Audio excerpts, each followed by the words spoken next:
Winning cures everything. Now for your hosts, Gary and Chris.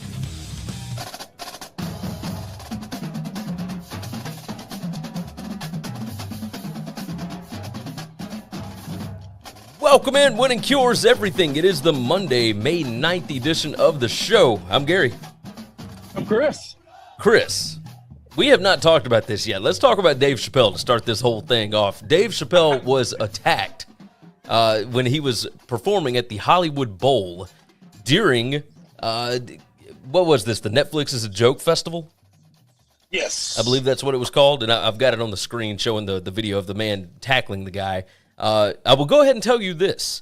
Dave Chappelle's head of security is a guy named Jake that used to be the head of security for my buddies in Shinedown. And Jake was one of the guys that kind of handled this guy in the back.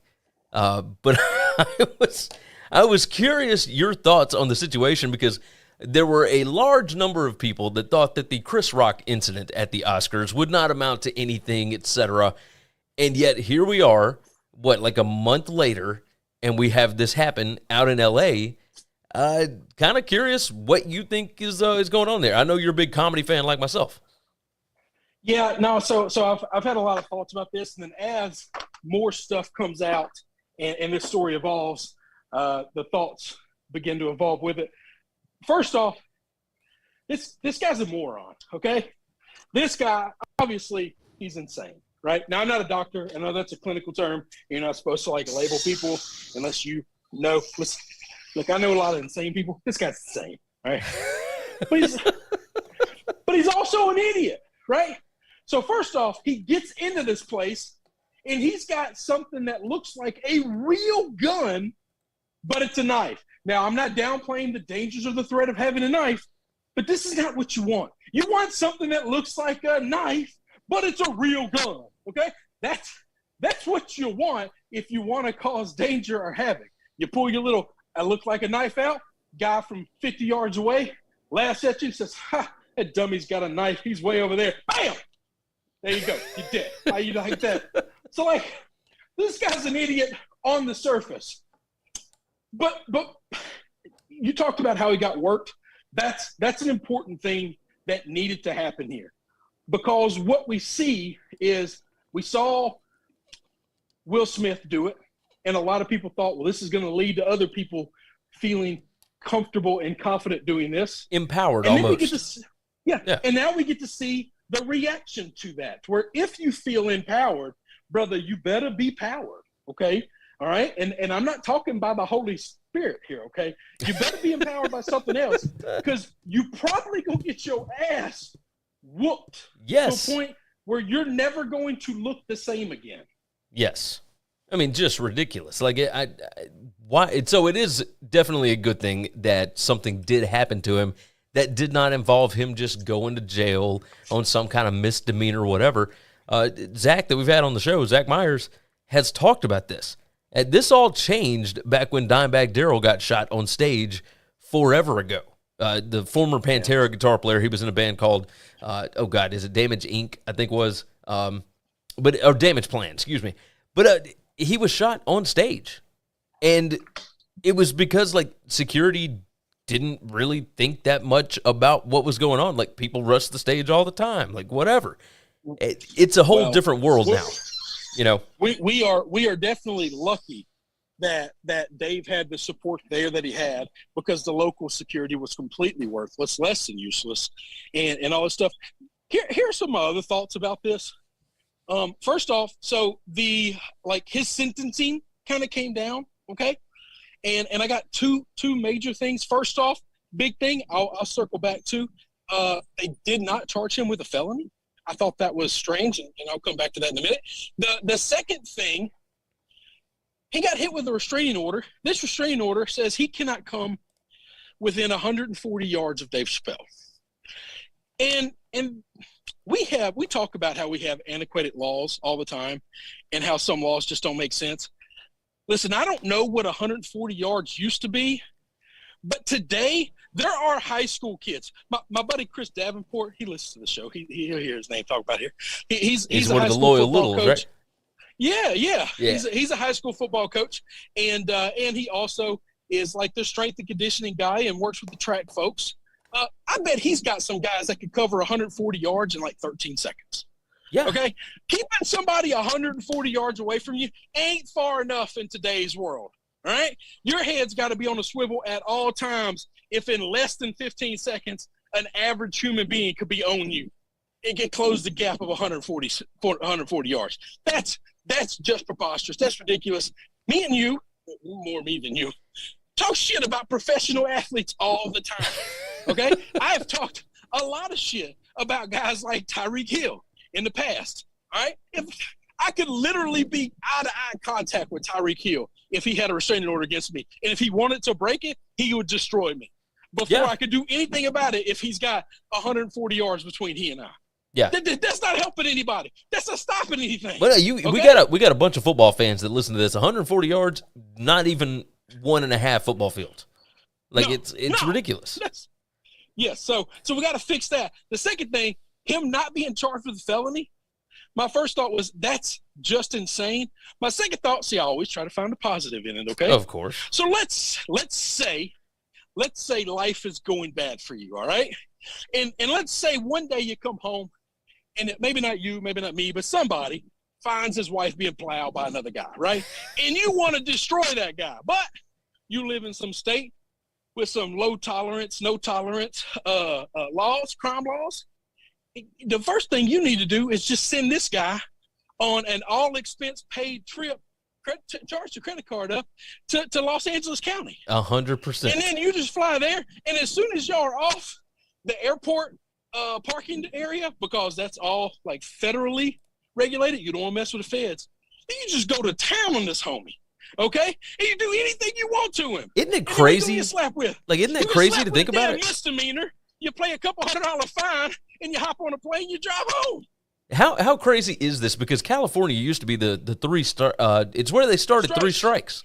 It's where 3 strikes started, and now you can take something that is an absolute lethal weapon, go in through a private public place, get on stage, publicly attack somebody while having this lethal weapon on you, and not get charged with anything other than a minor misdemeanor. It's insane. It's just insane. I don't get it. That's why you get caught smoking a cigarette in California in a building, you're going to get a harsher penalty than this. Yeah, my wife we're discussing the idea of moving at some point, not in the near future, but we have talked California versus Florida, Texas, Alabama, Kentucky, like all these different places, right? We're just looking at pros and cons of whatever. Because we don't want to be where we are for eternity, right? And I've got a daughter that's about to graduate high school next year. We're going to start looking around just to see. But we've talked about all these and the crime rate in some of these places, because we've thought about the idea of moving to bigger cities and all that.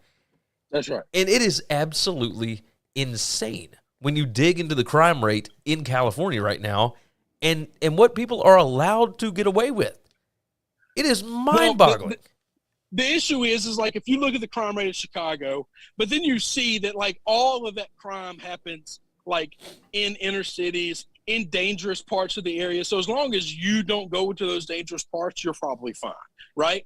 But in LA County, man, there's almost, unless you can live in La Cañada or one of the like super rich areas of town, like the crime is A, everywhere, and B, they're random attacks, okay? This is not the guy going to take a lead pipe to somebody who's plowing his wife.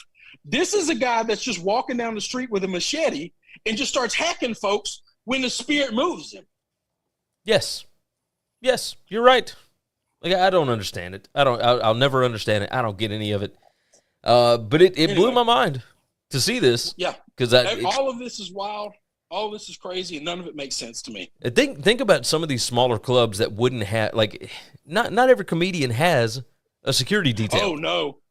No, my first thought was the guys that I like, the Mark Normand, the Joe List. Yeah. Like these are just rando dudes that are like kind of smaller guys. They don't have an entourage. They don't even travel with like their agent or manager or anything like that. I mean, they're just by themselves on a stage, and that's it.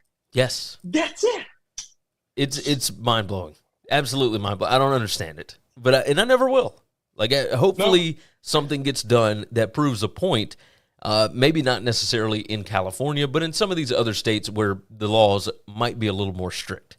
But the fact that you can get up there with a weapon and physically attack somebody and you get a misdemeanor it's so stupid. It's pretty wild. It's so dumb. Pretty wild. Let's move into the sports world. And my brother, first off, I tweeted out on Saturday morning that I made 2 bets on the Kentucky Derby. One was White Aberrio, whatever it is, to finish top 5 at plus 190, and I had Mo Donegal to finish top 5 at plus 150. So Mo Donegal did finish 5th, so that worked out well for me. I ended up with a profit on the day. That was good. But let's talk about this whole Rich Strike deal. Wasn't even supposed to be in the field. And of course, when I was explaining it to my in-laws and when I was out of town this weekend, but when we were watching the race, they kept asking, why did they not go like 1 through 20? Why did they do 1 through 19 and then 21? I said, because that race, or that horse, had to jump in kind of last minute, right? It was supposed to be another horse.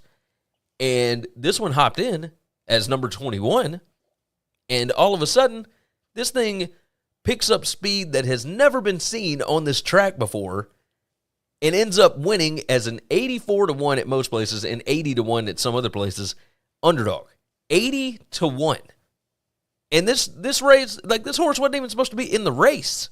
So Rich Strike gets the win in the 148th Kentucky Derby. Literally Saturday was told you're going to be in, then later told you're not going to be in, and then told again last minute, okay, yeah, you are in. Yes. Which is mind-blowing. Like, now the nice thing is the horse doesn't know any of that. Okay? No. That this is not like you told Tom Brady, hey, you're gonna make it to the Super Bowl. Oh no, sorry, you're not. Oh yeah, tomorrow you are playing at like 11 o'clock in the evening. Like the horse doesn't have emotions or feelings like that because it doesn't know what's going on. No. It's just wondering, is he getting fed? When's he getting walked? He just wants to know Yeah. Is there a mayor around? What's going on? That's all he cares about. He's just a horse. Now, is there a mayor when around? I saw this, when I saw this, Gary, I hate to say this. God, I hate that I have become this guy. I hate that I have become the most cynical bastard on the planet. When I saw him close the way he closed, my first thought was as well, this is now cycling. Okay? Yes. This is now the Tour de France. It's what this is. This horse is going to get popped for some type of steroid because I've never seen a horse run like that. Yeah. I've never seen a horse run like that at the end of a race. I've never seen that in my life, and I grew up with a bunch of Italian gamblers who bet on horses. Well, I mean, it's white. Chris Felica. Track. Yeah. I drove my Uncle Ouija to the dog track a couple of times every summer during race season or whatever. And I always used to ask him, Ouija, you like the dogs? And he used to tell me all the time, I wouldn't bet one fucking nickel on no fucking dog. He said, I watch the horses. And we go up there and we bet the horses. Well, he bet them. I just drove. I didn't do anything. You bet the ponies. This is what we do. I've never seen this ever in my life. Chris Felica tweeted out, said, this is a public service announcement. Never bet the Kentucky Derby again. A bigger joke result than mind that bird. Now, hang on. If the horse turns out to be clean, then we got to stop saying that. Okay? That was where my thought went. I would have thought if it was dirty, we would know by now. But, I mean, it's Monday afternoon. It's 4 o'clock. Yeah. And there's been no news dropped. I have to assume that my assumption originally was wrong. I cannot believe that it was clean. I can't. The jockey was. I can't either. I just can't either. I mean, like I said, when I saw it, my first thought was, this is now cycling. You just juice the horse up, You win the Derby, you get all the headlines, and then 2 days later, they strip you of your title. But nobody gives a shit because everybody in the world has already cashed their tickets. It's just a giant racket. Yeah. Like I can believe that. Anybody who was in the know just they already got the damn money, so who cares? I started looking into whether or not Bob Baffert was associated with this. All right, hang on. And he's not. So I follow a couple of guys who actually follow horse racing. okay. Right? All of them say 100% Bob Baffert's one of the best guys they've ever met. Well, yeah. And 100% of all of Bob Baffert's like quote unquote problems are all super minor, and every one of them are like, this is a drug that's legal, and they are a little bit over the legal limit that you're allowed to have. Okay? So, like, you're okay to give the horse this drug. You just can't give it so much. And so if it's 20 milliliters, they gave it 23 milliliters. Gotcha. And that's a problem. So no. He's never juiced up a horse before, ever. I know that a lot of people shit on him.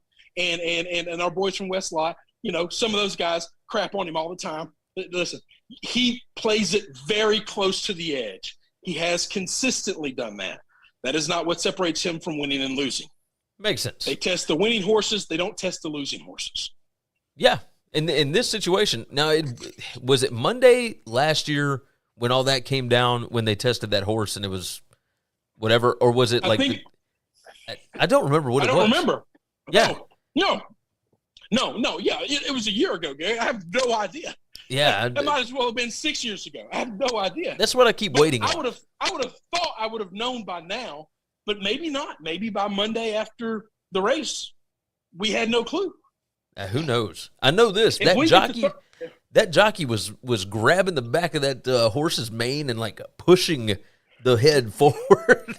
Like, it was the roughest, craziest ride I have seen at the Kentucky Derby in a while. Like, it seemed egregious. Look, I don't know how horses react to horse steroids. All right, I just know how I watched the program once, and a human being was supposedly on horse steroids, and he put his head through a car windshield and like ran crazy. When that race was over, this horse just finished running an incredibly intense race, and all it wanted to do was fight this other horse. Yes, the trainer horse. Like, and I thought, holy shit, this thing's got roid rage. That gave me even more credibility of thinking this thing is juiced up. I thought the same thing. Look how angry and pissed off it is. Man, they have overdone it. And instead, but like I said, these are horrible accusations that we're throwing on these folks, and we don't have a clue. And I would have thought we'd know by now. I cannot believe we made it all Sunday and all Monday and nothing. And I thought, I just can't believe this horse that we've never heard of or never seen didn't just win. It blew by everybody. Yes. None of it made sense to me. Like, when a horse like that just gets added last minute, it's like, well, of course you don't expect it to win. And the longest odds to ever win the Derby. The horse has never won a race, Gary. And all of a sudden he just wins the biggest race of all time. I don't get it. I don't understand it. I'm very curious to see this. If the horse doesn't test positive, what do you think? What do you think the odds are on the next race? Because I think it's going to be bad. I don't think anybody believes in this horse at all. No. And I think we're not going to get 80-1, but we're probably going to get 25. It's going to be the longest odds of any Derby winner in history. Oh, probably so. Yeah, when the Preakness comes around, this horse will not be the favorite. Like, there's no way. Not just not the favorite. It might be the biggest dog in the race again. It might not be 80-1, but it might be the biggest dog because the Preakness never has 20 horses. No. Preakness ain't going to be this deep. Nope. You are correct about that. I'm curious. I'm curious to see what's going to happen. It was fun watching, but like I said, man, I still don't believe what I saw. No, I don't either. I don't know how it happened naturally. That's the point, right? Like, how did this happen naturally? And it makes me feel like a dick because if it is clean, then I've just spent 20 minutes shitting on it. Well, we didn't say anything wrong. It's just this is such an unbelievable result, and you've got examples of this happening, right? But none of them look like that. Good at something. I would like to be so good at something that people think I'm cheating. Like Greg Maddux historically used to all the time there was like one at bat. He threw like 7 pitches straight before he struck the guy out. After every single pitch, the batter asked the ump to check the ball. After every one of them, the ball was perfectly clean. Yeah. And Greg just laughed. Like, he didn't get mad. He didn't get angry. He just laughed. He just stood on the mound and laughed, and then he threw junk. And he threw another junk pitch. And he threw another junk pitch. I'd love to be so good at something that everybody around thinks I'm cheating. Yeah, that I nobody could see thinks it's possible to do it as well as I'm doing without cheating. It makes you wonder, like maybe this horse has been doing insanely well on its own track, like not running any of the races, just so that they could have this moment. Right? Because the guy, like the owner. Gary, I could have bought this damn horse Friday. I could have bought this horse Friday for what I got in the checking account. We could have went in together, and me, you, and the Westside boys could have bought this damn horse for what we spent on vacation. Vacation. The owner of the horse bet on his horse and won like $40 million. Well, you got to, because as soon as he won, the first thing I thought of was, what does the owner win if you win the Derby? And I think it's only like $4 million. No, it's less than that. I think it's like 1.8. Oh, maybe. Yeah. Like, it's not a lot of money. It's not a lot of money at all. So if you have the favorite and you bet a lot on yourself and you win, like, you still don't win like life-changing money. Exactly. Okay? I could blow through $1.3 million in a weekend, right? It'd have to be a good weekend. No. It's not going to be a shitty weekend sitting on my ass at home. No, of course not. I could do it. But I could not blow through $40 million. Like, that's like I would die before I could spend it all. It's really insane. Like it's a crazy story. That's life-changing money. Yes, like, that is absolute life. And we could have had that horse for like a couple $1,000s. The horse was selling for sale Friday. They were trying to sell the horse for $30,000. Ooh. Yeah, we could have done that. $30,000. We could have done that. Me, you, and the Westside boys could have bought that for what we spent on a vacation. I don't even talk like a baller, badass Disney vacation. I'm talking like just a random, 4 days at the beach vacation. Yeah. Yeah, we could have done that. We could have easily done that. And yet, the guy that owns this horse got him into the Derby, and now he's $40 million richer, and he's got a Kentucky Derby winner. Just crazy. So now we got to figure out how to convince our wives that the next time we see the Friday before a Derby, a horse that's possibly going to be in the Derby for sale for $30,000, how do we convince them to allow us to do that? I don't know that that's possible, but we can think about it for a while. We got a year. Oh, listen, we talked them into marrying us. We can talk them into anything. Hey, we are a persuasive bunch. I will certainly say that. I will certainly say that. Let's go on and knock out the podcast reads for today's show. Website, of course, you know it, winningcureseverything.com. Everything you need to know about us, you can find over there. If you have not subscribed to the YouTube page or to the podcast, go ahead and do so now. You can press pause on this thing and go ahead and get ready to prep yourself for the next episode and whatnot, because on today's show, coming up here in just a minute, we are starting our college football previews for the 2022 season. We're starting with the MAC East today. So, YouTube, jump in the chat, jump in the comments. We would love to hear your thoughts on everything that we're talking about. And, of course, with the podcast, leave us a nice 5-star review. That's what we want from you, a 5-star review that is written. Give us something you like about the show, or something you hate about the show that you want to say. I don't know. Ask a question. Anything. Just toss in a written review that is 5 stars on your podcast app. That is Apple, Spotify, whatever. Go ahead and knock that out. Along with that, you can find us on Twitter. I'm at Gary WCE. Chris is at Chris B. Giannini. And the show is at Winning Cures. All of that's on Twitter. DMs are open.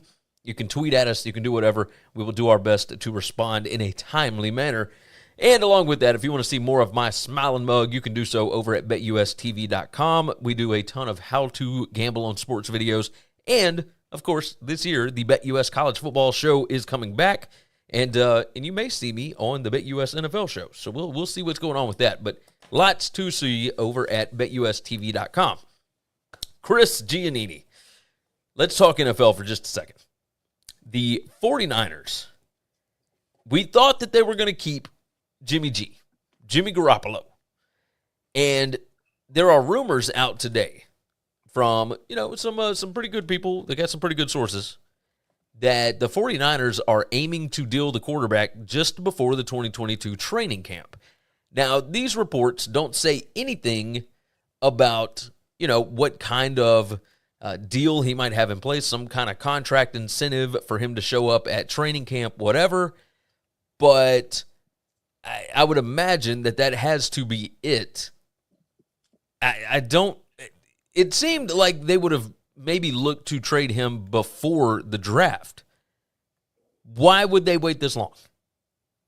Well, I think they probably did try, and they just didn't get the offer they wanted. I do think, we talked about this off air, I do think the reason it's before training camp is probably because he's got some type of training camp bonus or something, and they're just trying to save a couple shekels. And that would make sense. So look at this. Would you take Jimmy Garoppolo at a cap hit of $26.95 million next year, or would you take Baker Mayfield at a cap hit of around $18 million for next year?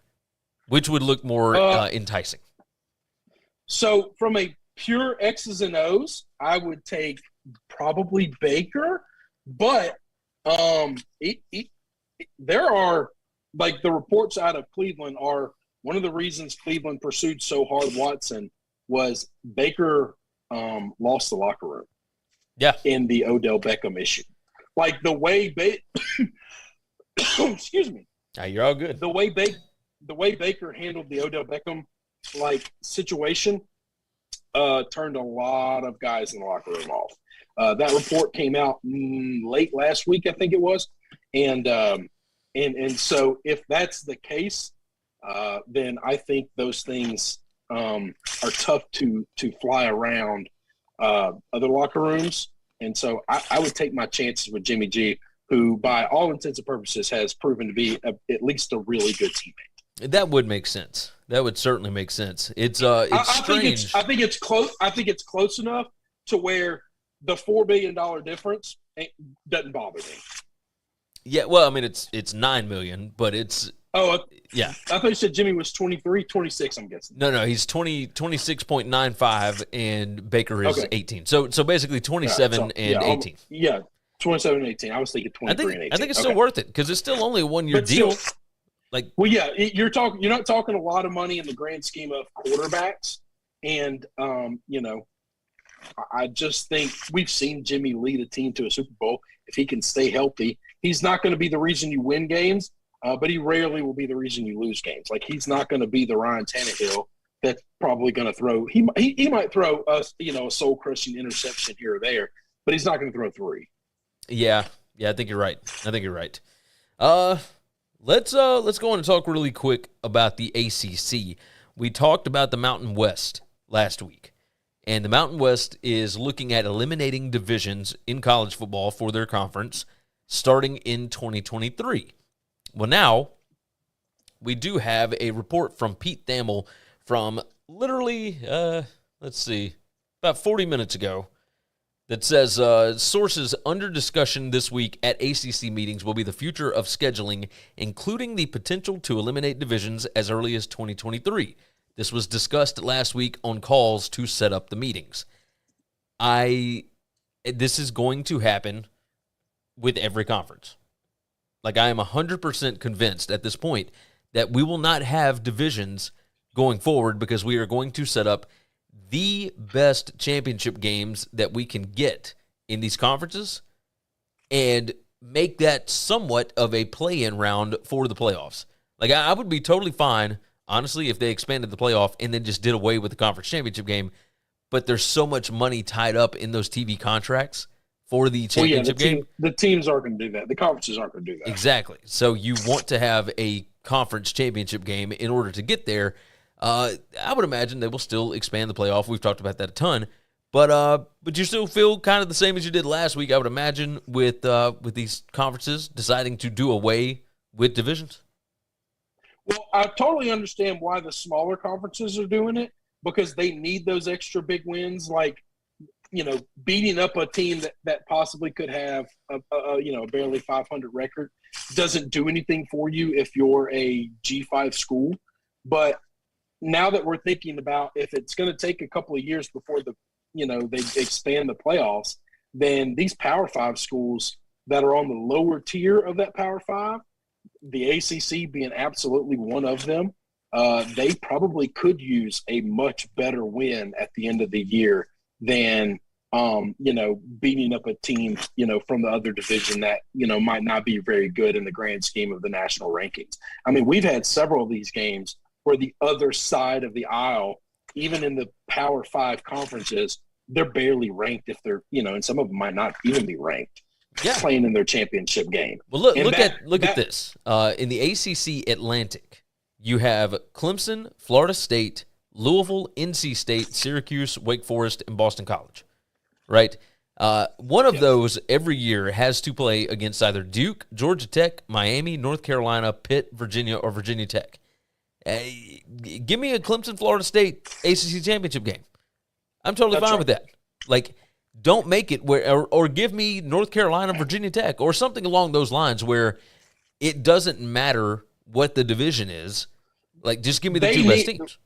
Over the last several years, the ACC could have used a better championship game to help bolster their way in. Now, 100%. On the years where Clemson's just been absolutely dominant, it hadn't mattered. But, pending Clemson not being absolutely dominant, it could matter. It absolutely could. It absolutely could. All right, let's jump off of that. You ready to jump into 2022 football previews? Yeah, I can't say I know enough about these teams, but, it's early. I got picks. All right, let's go. That's what we're looking for. That is 100% what we are looking for.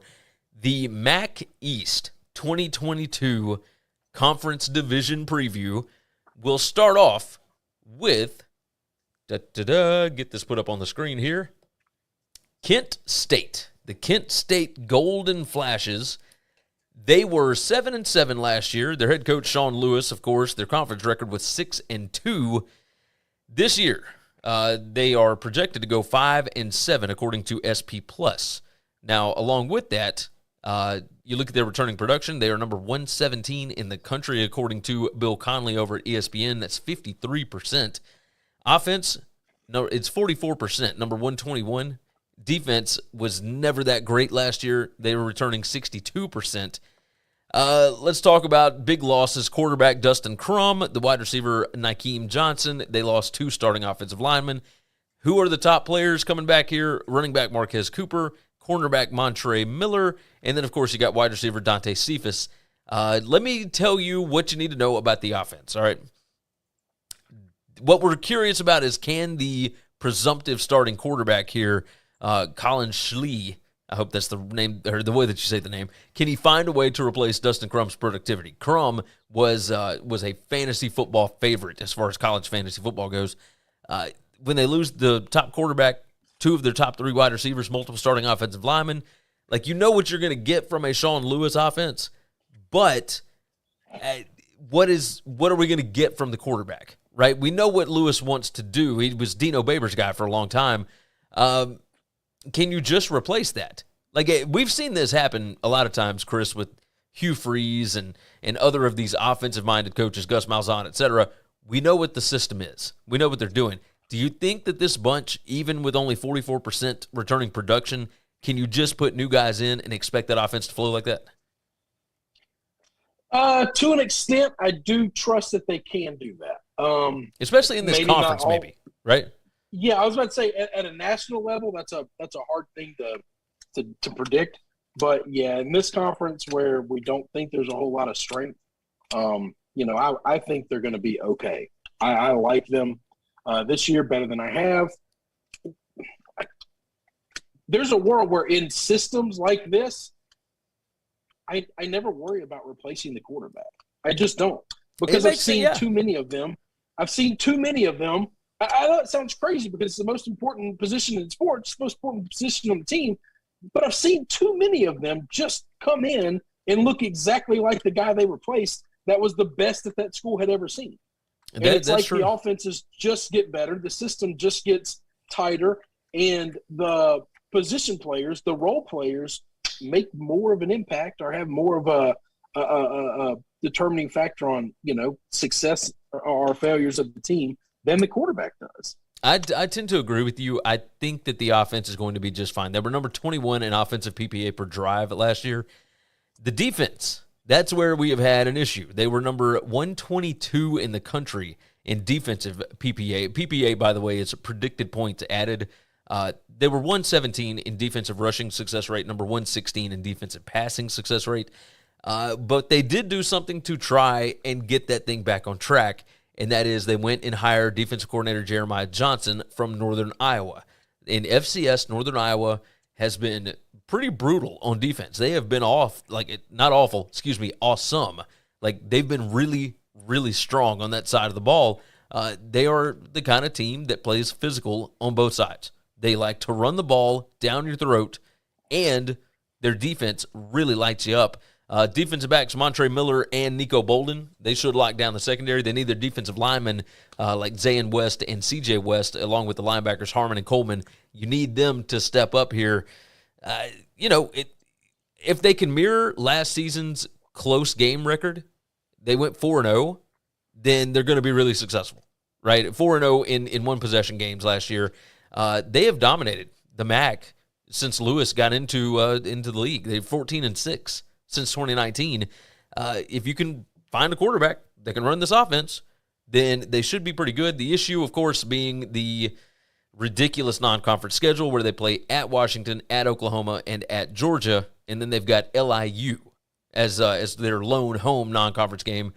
The schedule looks, feasible. Like, I've got them going 6-6 here. I think 6-6 would be a really, really good year, especially after losing all that production. Yeah, so I've got them 7-5. So I've got them one game better than you. That's it. But, I don't think they're going to miss much of a beat. I think they're going to lose all those non-con games except for, the hyphenated school.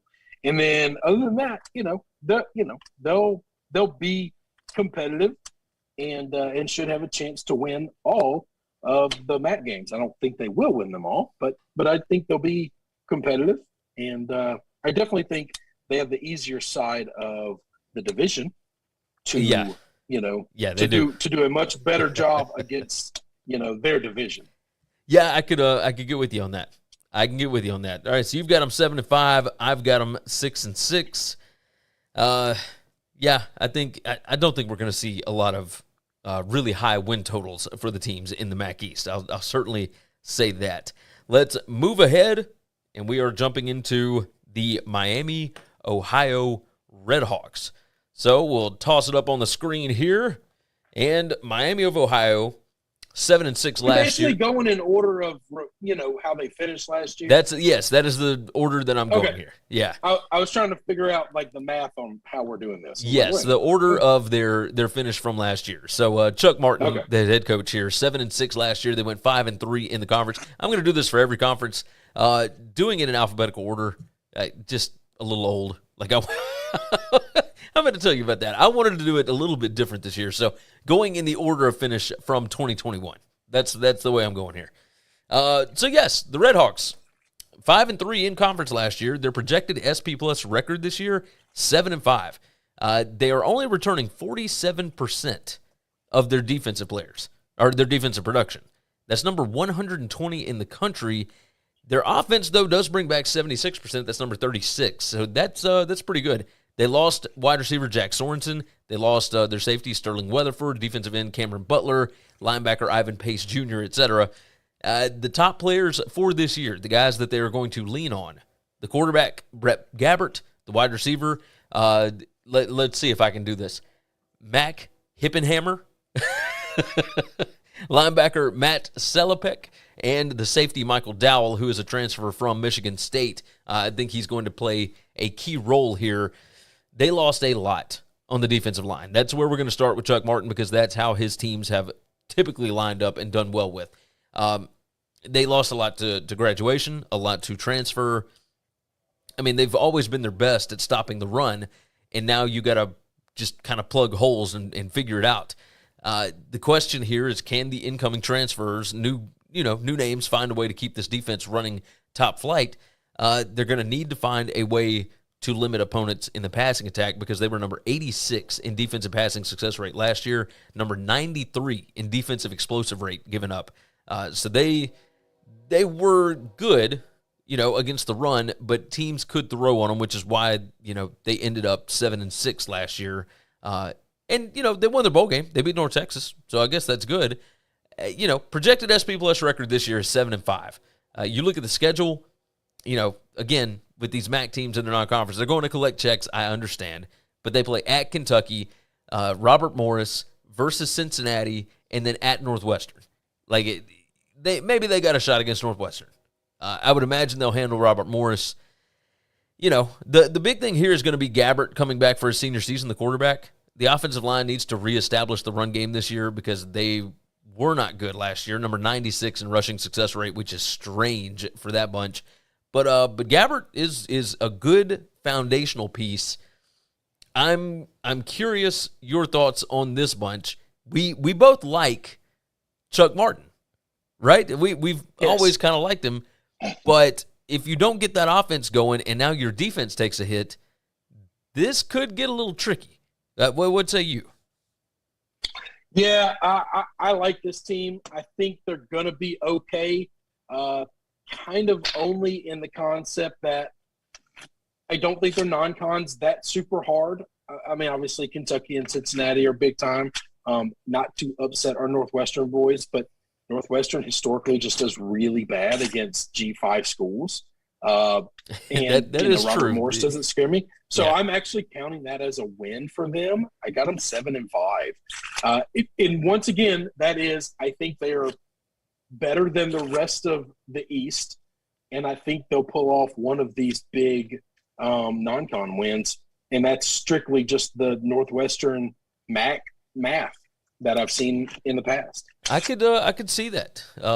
They do have a schedule that lends itself to helping, right? They've got Kent State, Western Michigan, Ohio, and Ball State all at home. Defensive line is going to have to develop quickly, very quickly.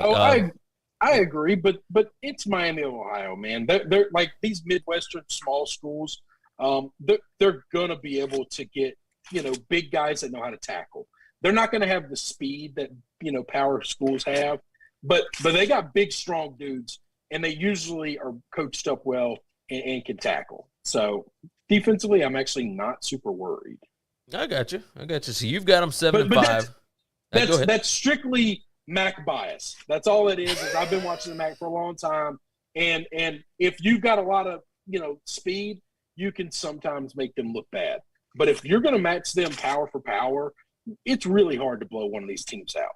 I do want to know who is going to be the wide receiver for Gabbert, right? His favorite guy last year, wide receiver Jack Sorensen, he averaged over 108 yards per game last year. Who is going to be the guy? And then we got to figure out, can the offense identify a lead back? I would imagine they'll come up with something. You and I trust Chuck Martin to be able to get this thing done, right? You've got him 7-5. Yeah. I've got 6-6. Would 7-5 surprise me? Absolutely not. This is a good team. Here's the thing. I don't know that one guy's going to do that. I don't know that one guy's going to replace him. Could they have 3 or 4 guys, add up to all those yards? I don't know that the offense takes a huge hit. They just find somebody else that's getting open. I don't think you're wrong. And it could be a rotation of guys. We'll move on to Ohio. And, of course, the Bobcats, after Frank Solich retired, did not do so well under Coach Tim Albin last year, or Albin, however you want to say it. Went 3-9 last year. 3-5 in the conference, so they lost all of their non-conference games. They looked putrid in a lot of them. A big part of this was they were not explosive on offense, and their defense just gave up whatever anybody wanted at any point. Their passing success rate on defense was number 122. That ain't good out of 130 teams. They lost a ton of guys. Yep. Quarterback Amari Rogers, the running back DeMontre Tuggle, wide receiver Cameron Odom, left tackle TJ Jackson, Evans, the defensive end, Cox, the wide receiver. But they do have, some top players for us to talk about. O'Shawn Allison, the running back, he's coming back here. linebacker Cannon Blouser, defensive tackle Rodney Matthews, and, of course, the quarterback Curtis Rourke. That was Nathan Rourke's little brother. That's the one that everybody kind of thought was going to be the lead guy anyway, and he did get a lot of play last year. This defense was awful. Their PPA margin was awful last year. Net points per drive was awful, number 101 in the country. Turnover margin was number 116. They couldn't figure out what they wanted to do, and part of that might have been the fact that Frank Solich retired, right before fall camp, really. I was about to say, he left real late in the schedule, and that's hard on a team, man. That's definitely hard on a new coach. Oh, especially the offensive coordinator Tim Albin had been there for a long time. He knows that offense. He's been running Solich's thing for well over a decade. But it's still difficult, to bring that in and to let him kind of just make all the decisions, right? That's what's so tough about it. Two of the rushers are gone. We'll talk about the offense here. One of them is quarterback Armani Rogers. He was their third leading rusher. He was their second leading rusher. The third leading rusher was quarterback Curtis Rourke. So you got to find a running back that's going to step up. I would imagine it's O'Shawn Allison. We'll see. They ran the ball 58% of the time in 2021. Are they going to open up the passing game to create some more explosive plays? What they'll want to do, they've got Rice transfer August Petrie III coming in, and I would imagine that he is going to be able to do something big this year for that offense. He should be able to allow them to open it up a little more. On the defense, they did hire new defensive coordinator Spence Novinsky, who was at Miami of Ohio as the co-DC and linebackers coach for the last 4 seasons. We saw what Miami of Ohio was capable of doing. Like he's a co-DC there. He should know how that bunch operates. How quickly can he install that new defensive philosophy? It centers around stopping the run, pressuring the quarterback. Miami was number 54 in yards per rush defense last year, number 24 in sacks, number 8 in tackles for loss. They're going to be aggressive, I would imagine, under the new guy. Linebackers, they appear set with Bryce Houston, Cannon Blouser, but is there enough talent? Is there enough depth, along the defensive line and the secondary in order for this bunch to be successful? And I don't know the answer to that yet. We'll find out, I would imagine. Keys to the season for me, defense needs to create more turnovers, actually slow down the opponent passing game, and then the offense needs to create explosive plays and not turn the ball over. This seems pretty cut and dry. Don't get yourself beat. What do you think about this bunch? Man, I think they're going to struggle. Don't think they're going to be very good. I do think they'll take a step forward. I think they'll be more competitive in games that even they might not win. But I think, like I said, they'll be on the more competitive side of the ball of the outcome of the game. I got them 4-8. That's exactly where I've got them. So I don't, like I said, not great, but I think they'll look better than they looked last year. I do think defensively they'll be better because they can't almost be worse. Yeah. And offensively, so here's what I like about the kid from Rice coming in. Their second leading rusher last year was their quarterback. They're going to have the ability to open things up because I think they got somebody who can throw the football with a little more accuracy. Who's going to sit back in the pocket, find the open guy. Where this goes to hell in a handbasket is if guys can't get open and he's not very accurate because he doesn't have the ability to run, it could get uglier. Well, no, he can run. He's not Armani Rogers. Well, he's not Armani. Okay, that's what I'm trying to say. I don't think you're going to run the same offense as you ran last year because you don't have that kind of ability. You might be right about that.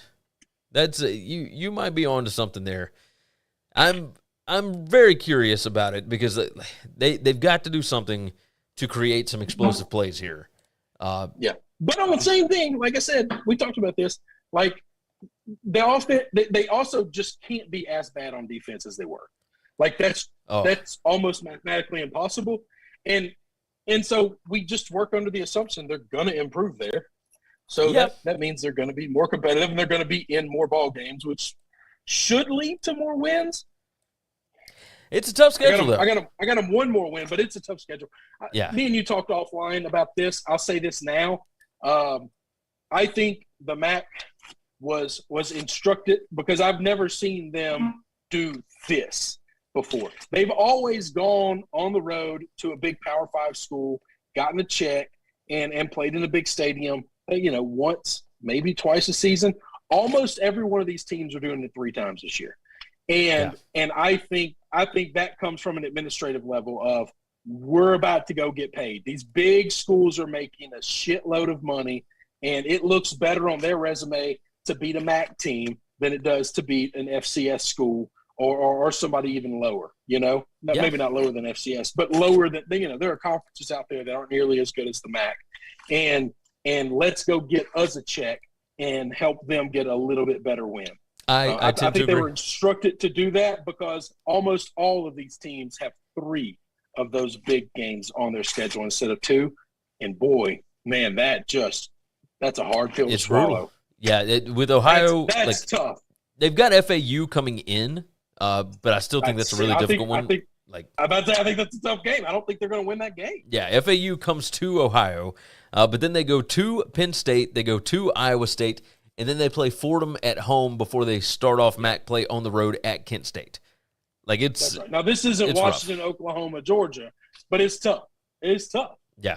No, it is certainly that. We'll move on to the Bowling Green Falcons.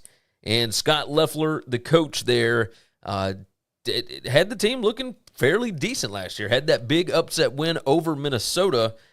I don't know exactly what to make of it, because when you look at the post-game win expectancy, it's tough to beat a team like Minnesota when you only have 192 yards of total offense in a game. But alas, they found a way to get it done. Went 4-8 last year, went 2-6 in the conference. Their projected SP Plus record for this season is 5-7. They are number 1 in returning production in the country. 92% of their guys come back. 95% of their offensive production comes back. That is number 1 in the country. And their defense, 88% of their production comes back. That's number 4 in the country. But having a bunch of returning, experience doesn't necessarily matter if the guys are not good. How much can you reasonably expect them to improve just because they've had a bunch of reps, right? I think the team is going to still be okay. But let's look at what they lost. They lost the safety side, Dabney, and he transferred out. The right tackle, Jordan Murphy, and then the cornerback, Devin Taylor. Those are the big losses for them. But, they got a ton of guys back as far as their top players. Linebacker, Darren Anders, tight end, Christian Sims, the quarterback, Matt McDonald. I don't know, how great, but he's going to be a key part of that offense. Wide receiver, Austin Osborne, the defensive end, Brooks, the safety, Anderson. And then they got a Memphis transfer, the center, Jakari Robinson, and then a linebacker, DJ Taylor from Wake Forest is coming in. So they should have the dudes. I don't know that the roster strength is great, but Bowling Green is in a much better position now than they have been at any point in Loeffler's era, right? In all the years that he's been coaching here, I think this is the best spot. Let's talk about the offense. 10 starters back on the offense, but will they improve? The team was number 123 in PPA per drive. They only averaged 4.9 yards per play. The quarterback, Matt McDonald, he threw 6 touchdowns, 0 picks in the last 4 games last year, going 2-2 in the process. They need a running back to emerge. What can Scott Loeffler do on offense to help this team improve this year? Or do you have an idea? I don't. So I don't have them being very good. But once again, this is one of the situations where another year in the system, and this guy, you've talked about this before, not being the guy there, went out, I think out of desperation, and grabbed all the transfers he could grab, hoping that would be the difference maker for him. And man, I don't know that that's the answer, because this is not like getting a bunch of P5 transfers going down to play with your school so they get starting time. You're taking other guys that aren't making it at G5 level and bringing them in. I still got them 2-10. I think they're going to, struggle to win football games. I don't know that you can build chemistry by just bringing in a bunch of guys that have never played together at all. and hoping that it works. I might be wrong, but I've also been really down on this team for a long time. Well, so they've got 10 starters back on the defense. They struggled against the run. They played great. I was about to say, but how good are those guys? We have this conversation. Exactly, yeah. Yeah. Bringing a bunch of dudes back that sucked last year ain't really the equation to being good this year. I wouldn't imagine that all 10 will actually be starting this go-round, which could be interesting. But regardless, you got guys with experience and whatnot. They played great against the pass. They got 18 turnovers from opponents, so that was certainly helpful. They got playmakers at every level of the defense. That includes 4 defensive linemen with 360-plus snaps each, some stud linebackers and defensive backs, etc. The keys to the season I've got here: keep the defense healthy, don't turn the ball over, clean up the penalties. They were number 114 in the country in penalties per game last year. You have got to find a way to improve this offense. Last year, I don't know if you remember this game, Loeffler got ejected against Buffalo last year. And the offense, after he left the game, the offense averaged 10.52 yards per play. That was double, or almost double, more than every other game on the schedule. Yep. So what can they take from that one game where Loeffler was not in? What can they do to open this thing up and make it, a little bit better? Their offensive PPA per drive last year was 123. I mean, it's almost dead last. Their rushing success rate was number 119. Passing success rate was number 114. They were able to create some explosive plays, but my God, when you were that bad on everything else, people almost don't expect you to do anything. So they were number 72 in that. This team, I think with the experience that's coming back, with some of the transfers that are coming in, I think they can be okay in some spots. This is another team that's got a fairly difficult non-conference schedule. They play at UCLA, Eastern Kentucky, Marshall at home, and at Mississippi State. But the conference schedule sets up, decent. I think they can win the game against Eastern Kentucky and then win 3 MAC games this year just based on the schedule. I look for them to go probably 4-8. I think they're going to be about the same as they were last year, and they could be more competitive in some of these other games. The question for me is going to be, after you lose all of this experience next year, how bad of a drop-off will you get in 2023? Like, that's going to be crazy to me. So you've got them at 2-10. I've got them at 4-8. We shall see.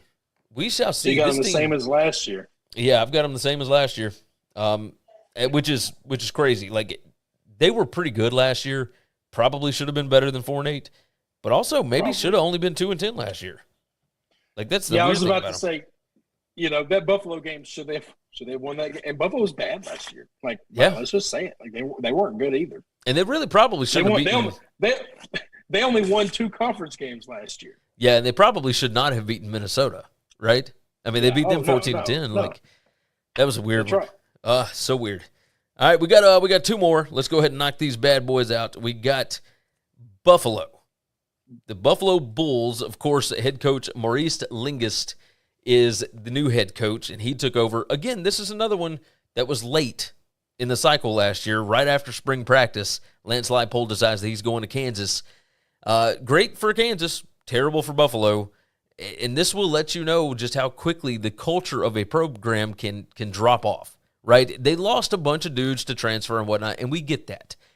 But if your culture is really, really good and you keep at least some of those guys around, then you could maybe make something work. But they went 4-8 last year, and maybe should have been worse. They were 3-8-1 against the spread last year.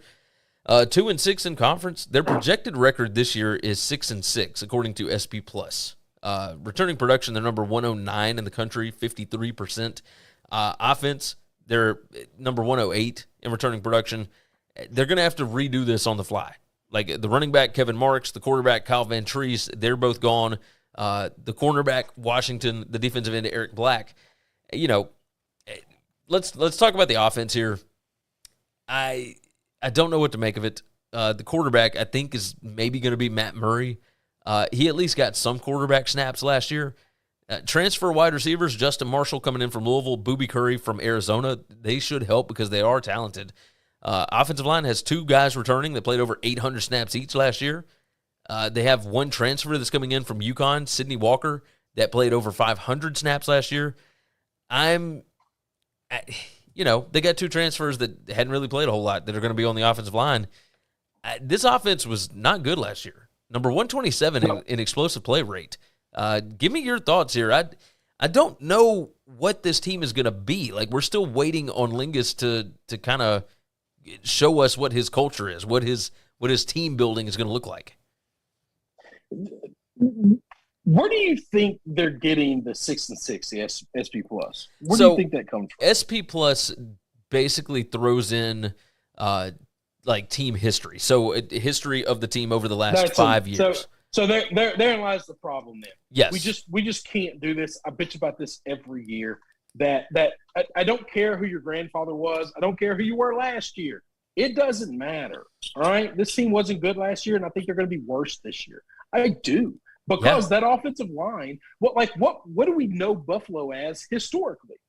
A great run football team, right? Yes. Like, they'll hang 500 yards on you on the ground. And now you're telling me they weren't good last year, and their offensive line, we believe, is worse this year than they were last year. How in the hell do we think they're going to be better this year than they were last year? How does that math work? And now you could say it's because he's actually going to have a full offseason with his guys. Maybe that's it. But the problem is you have lost a lot of guys. So, that's one way to look at it from a positive perspective. I'm with you. I've got them going 3-9. Their non-conference schedule here, they play at Maryland, Holy Cross, at Coastal Carolina, and then they play at UMass. So they've got what looks like 2 wins in the non-conference. Yeah, they got a couple of good ones, but they got a couple of doozies. They got Akron at home, but they've also got Miami of Ohio. They've got Toledo. They've got Kent State at home. And then on the road, they've got at Ohio, at Bowling Green, at Central Michigan, at Eastern Michigan. Like, the road schedule does them no favors, and the home schedule certainly does them no favors. Like, this is tough for this bunch. The secondary, by the way. I got them the same thing. Yeah, 3-9, by the way. Going 3-9. I'll tell you this. I had them 2-10, and I looked at it a second time and thought, they're going to get one of them. I think they'll get one of these. Several of these games are going to be coin flip games. Are they going to win all of them? No. Are they going to lose all of them? No. So I got to kind of give them another one. But yeah, that's kind of how I did the math on it. The secondary here is full of transfers, just absolutely full of them. So I'm curious what they're going to look like. Are they going to know the schemes well enough to be effective? That's going to be the question. The front seven, it's stacked.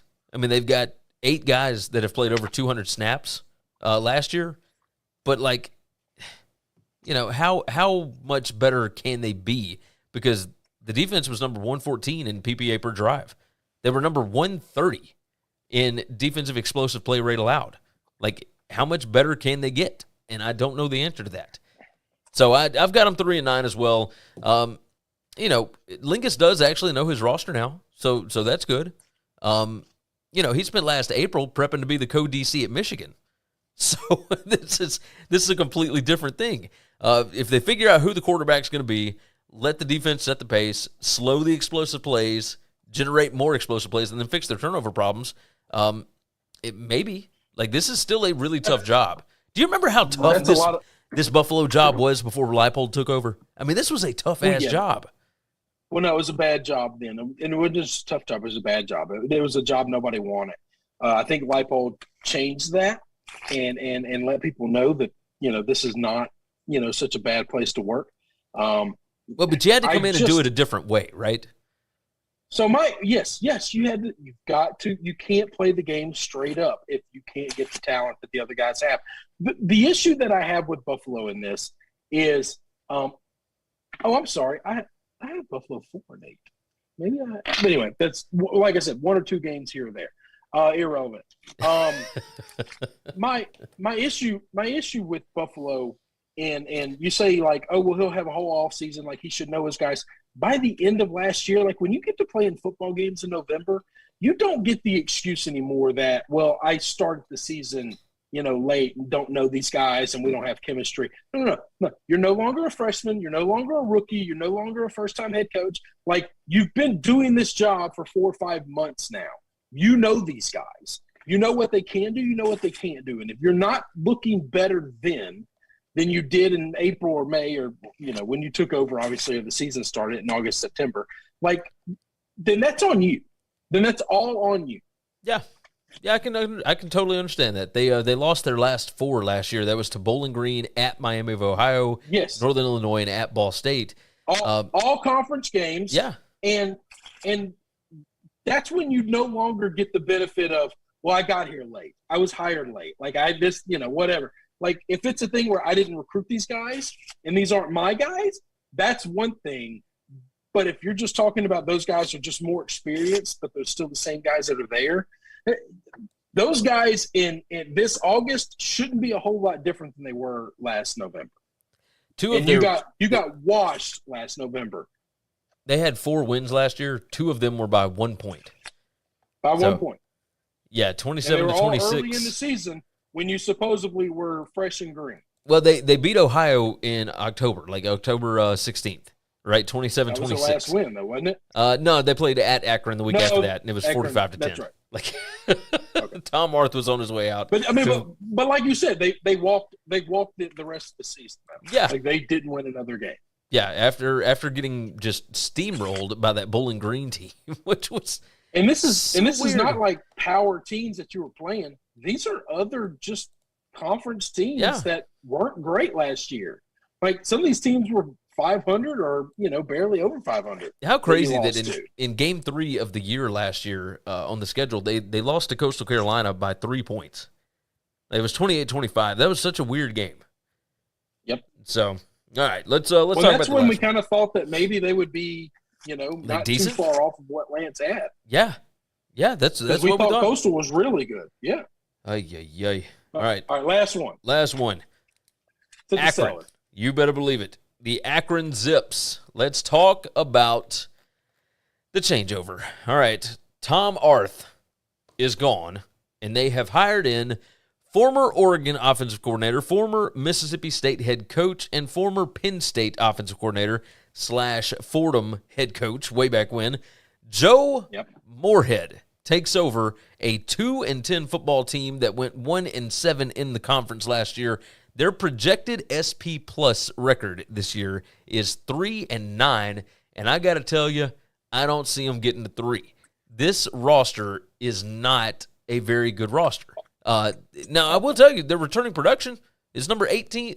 Number 18 in the country. 76% of their production is coming back. It's number 78 on offense and number 2 on defense. But the defense was an absolute dumpster fire last year, Chris. Number 129 in defensive PPA per drive, number 130 in defensive rushing success rate allowed, and number 125 in defensive passing success rate allowed. People may look at these numbers and say, wait, so if they were that bad, why was their explosive play rate actually ranked relatively high, like at number 58? Well, the answer there is because when you can get 5 yards on any play that you want to, you don't have to bust 50-yarders all the time. Like you come out, you run the clock, and you just get out of there. And that's what everybody did against Akron last year. You look at the defense, the secondary is the best unit, but it's not great. The front 7 is severely lacking this year. And this was the issue last year. They were next to last in FBS and PPA per drive, what I just talked about. They're only number 105 in roster strength, according to the guys over at CFB Winning Edge. They did bring in a new defensive coordinator, right? Obviously, you're going to bring in a new staff when you're Joe Moorhead, but Moorhead brought an analyst from Oregon with him named Nick Toth, and once you got into March, Nick Toth left for Air Force to be a position coach. So Moorhead had to bring in Tim Tibesar, I'm hoping I say that right, who was fired as the defensive coordinator in the middle of the year last year at Oregon State. So the defense is going to have to improve consistency and success here. That's a big issue. The offense, it's Moorhead. Like, we got to figure out what they got. They got big losses, obviously. The cornerback, Watts, that's a big loss.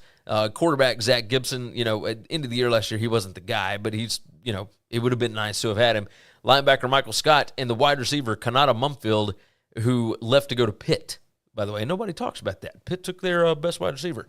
Regardless, their top players, the quarterback, DJ Irons, they brought in running back Cam Wiley from Minnesota. I think that's going to be awesome.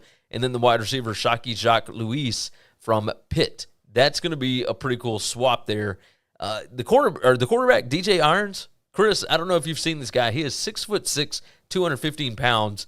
I think that he is going to do a lot of what Moorhead has done everywhere he's gone. He's going to run the quarterback quite a bit. Irons averaged 11.4 carries per game last year. I don't think this is going to be an overnight success on this. The roster is just not good enough. It's a big, big rebuilding job. And I think that Joe just wanted to be the head coach again. Is that kind of what you feel on this one? Well, I think so, but I also think that he thinks he can win in the MAC. Like, maybe not this year because it's obviously going to be a rebuilding year. But I think in a year or two, I don't think they're super far away from being competitive, from being there because of the transfer portal, because of, I think, his ability to coach guys up from an offensive standpoint. I think they're going to be okay this year. I think they're going to struggle to get 2 wins. That's where I am. Their non-conference schedule, by the way, they open with St. Francis, so you should open up with a win. That should be good. Start off 1-0. Get you a W. Then you play at Michigan State, at Tennessee, at Liberty. You got Bowling Green coming in at home. That's going to open up your MAC play. Is Bowling Green at home? This is going to be interesting. It's going to be an interesting year. That's your chance. That's your chance to get a win. You got that right. St. Francis right there. I've got them going 2-10. I got them beating Bowling Green, but I don't. I think somewhere they are going to get a MAC win. I just don't know where it's going to win because I think Joe is a good coach, and I think this is the level where he can not just be successful, but he could be long-term successful. I think he's tried his hand with the big boys at Mississippi State, didn't work out, and I think this is a place that he can, not only find success, but find real success, and be one of those long-term MAC coaches for a while and build something. I think you're right there. I'll tell you what he's going to fix right off the bat. The rushing success rate for this bunch last year was number 93 in the country. You bring in Cam Wiley, you let DJ Irons do his thing. I would imagine they are going to fix that pretty easy. They should be better than the 3 yards per carry that this team was last year. Along with that, can the defense make stops, right? Defensive explosive rate was decent, again, like I said. But other teams, they're going to have to find a way to slow down some teams on defense. I don't know that they've got the personnel to do it. I just don't think they'll do that this year. No, I don't think so. I've got them 2-10. You got the same thing. Same thing. And like I said, I'm assuming it's the Bowling Green team because I don't think they're very good. But, I think they'll win a game. I think he's good enough to catch somebody. Oh, the MAC's always crazy. I would imagine once we get into November, they'll get somebody. They've got Eastern Michigan at home. They play at Buffalo. They'll find somebody that they can beat. And who knows? I mean, Ohio, maybe that's a team after that Bowling Green game. They can come in there and get one of those. I think it's possible that they win several of these games. I just don't find it likely as of yet. That's right. So, no, I'm not saying that's not possible. And we've been real wrong on this show in the past. We certainly have. So we'll be pulling this for conference last year. Yeah. No, we like Joe, and we want to see him do better. But I'd like the MAC to get back to being fun. You got that right. But right now, I just don't think it is, man. I don't think it's fun like it used to be. No, it's not the same that it was. This is one of those conferences that has not done a very good job of staying relevant and evolving with the game. As the game has gotten more fast-paced and explosive, the MAC has stayed in the mud, slowing the game down, and haven't evolved to a more athletic style of football. And I think that's hurt them. I think that's hurt them a lot because you see these Mountain West teams, you see the American, and the MAC didn't used to take a second place to any G5 school in the past, and now they're falling like crazy. It's strange. Teams that are a lot better than them. It's strange how it is how it's turned over, right? Ever since PJ Fleck went undefeated, this league has not been the same. Not been the same. That's right. But you never know. We might talk about some good things once we get into the MAC West. You never know. We'll That's talk right. about that on the Thursday show. Chris, is there anything else that you feel like we need to discuss? No, I think we're good, brother. All right, let's go ahead and get out of here. I'm not going to do a whole long spiel. What I'm going to tell everybody is take care of yourself, take care of each other, and hopefully all your tickets cash this week. Thanks for checking out Winning Cures Everything. If you want to keep up with us, hit subscribe on YouTube or your favorite podcast app. Visit the website at winningcureseverything.com, or you can like us on Facebook or follow us at Winning Cures, at Gary WCE, or at Chris B. Giannini on Twitter. Share out the show, leave a nice review, and make sure to comment